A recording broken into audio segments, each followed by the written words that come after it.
Louvado seja o nosso Senhor Cristo Jesus, para sempre seja louvado. Queridos irmãos, com muita alegria estamos aqui para mais uma partilha dos ensinamentos de Jesus, seus mandamentos, seu evangelho. Eu me chamo Kleber, sou casado, 3 filhos, faço parte do grupo de oração da paróquia Nossa Senhora da Esperança, aqui em Brasília, no Distrito Federal. E antes de iniciarmos essa pregação, eu gostaria que você pudesse colocar a mão no seu coração, feche um pouco seus olhos. Vamos entregar a nossa vida, vamos pedir a presença do Espírito Santo de Deus em nossas casas, em nossos lares, nos nossos relacionamentos. Vamos agradecer a Deus pelo ano de 2020, que já está se findando. Esse mês de dezembro comemoraremos o nascimento de Cristo.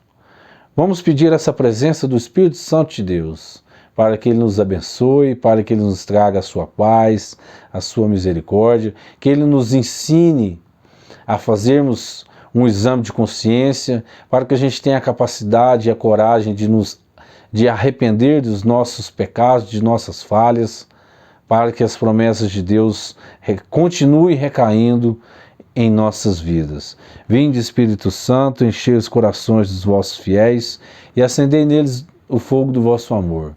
Enviai o vosso Espírito e tudo será criado e renovareis a face da terra.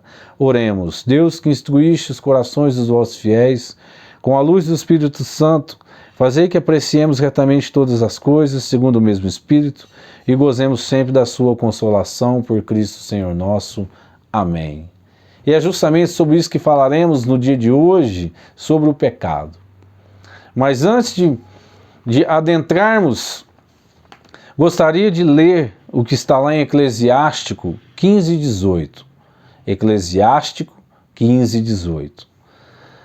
A vida e a morte, o bem e o mal estão diante do homem. O que ele escolher, isso lhe será dado. Palavra do Senhor, graças a Deus. Então, irmãos, podemos perceber que existe 2 caminhos. Um caminho de vida e um caminho de morte. O caminho do bem e o caminho do mal. O caminho do bem, o caminho de santidade, de caridade, de misericórdia, de perdão, de oração, de missa, de grupo de oração, de louvor, de bem-dizer, de escancarar o seu coração e dizer: Jesus, venha morar em minha casa, venha morar em meu coração, abençoa minha cabeça, abençoa meu espírito, abençoa meus olhos, abençoa minha boca, abençoe os meus ouvidos. Venha, Senhor Jesus. Apesar de ter que carregar a minha cruz, serei corajoso, serei forte, serei audaz, para que eu possa ser digno de suas promessas. Esse é o caminho do bem. E o caminho do mal, o caminho da desobediência, da desonestidade, do adultério, o caminho de tudo aquilo que nos leva para longe de Deus e nos aproxima das ofertas do maligno, das coisas mundanas. O caminho do pecado. Mas o que vem a ser o pecado? O pecado ele pode ser definido contra a falta, contra a razão, contra a verdade, contra a reta consciência, uma falha contra o verdadeiro amor de Deus e o próximo, um apego perverso a certos bens, um desejo contrário à lei eterna, um caminho de morte. Das várias definições de pecado, eu acho que o mais interessante seria esses que aqui foi dito, principalmente um caminho de morte.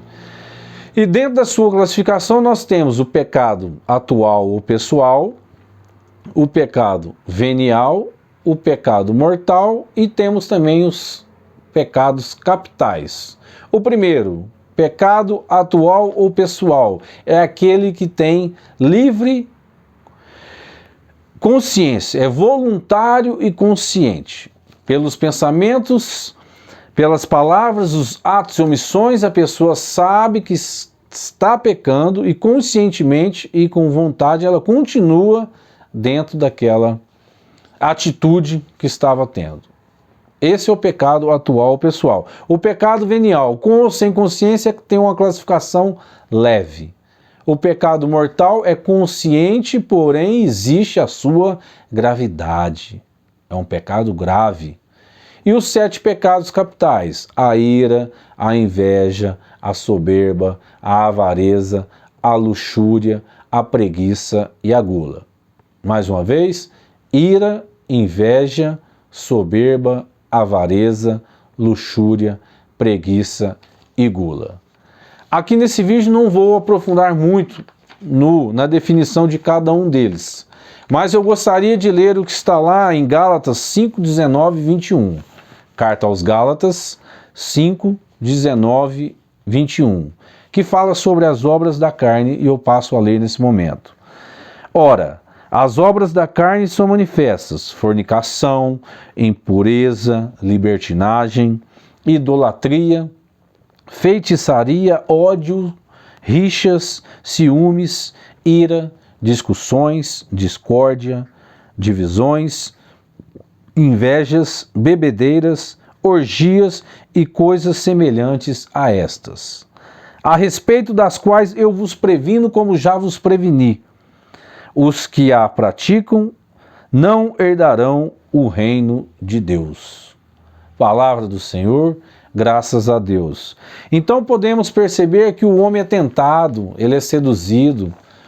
O maligno tenta sempre de alguma maneira, através do olhar, através do cheiro, através das suas falhas, tentar te lubridiar, tentar te induzir para que você peque ou para que você continue pecando. Então devemos procurar estar em oração, temos que tentar, de alguma forma, tentar identificar aonde que o mal tenta chegar dentro da sua casa, dentro do seu coração, dentro da sua vida. Assim poderemos blindar, fechar as portas para o mal, para que a gente possa percorrer um caminho da trilha de Jesus, um caminho de luz, um caminho de paz, um caminho de mansidão, um caminho de bênçãos de nosso Pai Todo-Poderoso. Contudo, após dito o que é o pecado, algumas classificações, devemos falar das suas consequências. Toda ação tem uma reação. E as consequências do pecado: primeiro, afasta o homem da comunhão com o Pai, com a comunhão com o céu, com a comunhão com o nosso Criador. Essa é a primeira consequência do pecado. Retira a pureza e a inocência humana. Nós, quando Deus nos fez do pó, com o sopro da vida, nos deu a alma, nos deu um espírito, Deus esperava que sempre pudéssemos ter uma vida de santidade. Com o pecado de Adão e Eva, o pecado foi apresentado ao homem. E a partir dali, temos que conviver com o pecado, procurando afastar de todas as formas para que a gente possa ter uma vida iluminada. Outra consequência: nos faz escravos das tentações da carne, gera a concupiscência. Mas o que vem a ser a concupiscência? A concupiscência é um desejo ardente a bens materiais e também a prazeres sexuais. Isso é a concupiscência. Aí vem as doenças, vem os desequilíbrios, vem os crimes, as crueldades, as maldições, vem as desigualdades. Essas são algumas consequências do pecado. Mas diante disso, o que devemos fazer? O primeiro ponto é nos arrependermos. Nós temos que arrepender das nossas falhas. Para isso precisamos reconhecer. Devemos reconhecer: meu Deus, sou pecador, está difícil, não consigo tirar esse pecado da minha vida. Por isso, eu peço as suas bênçãos, peço a presença do Espírito Santo. Eu me arrependo, Senhor, de te atingir, de ir contra os seus ensinamentos, contra a sua vontade, contra a sua promessa. Então devemos reconhecer e arrepender. Devemos fazer um exame de consciência. Aonde estou errando? É com Deus? É com o próximo? Ou é comigo mesmo? E dentro desse exame de consciência, fazer várias perguntas. Tenho ido à missa?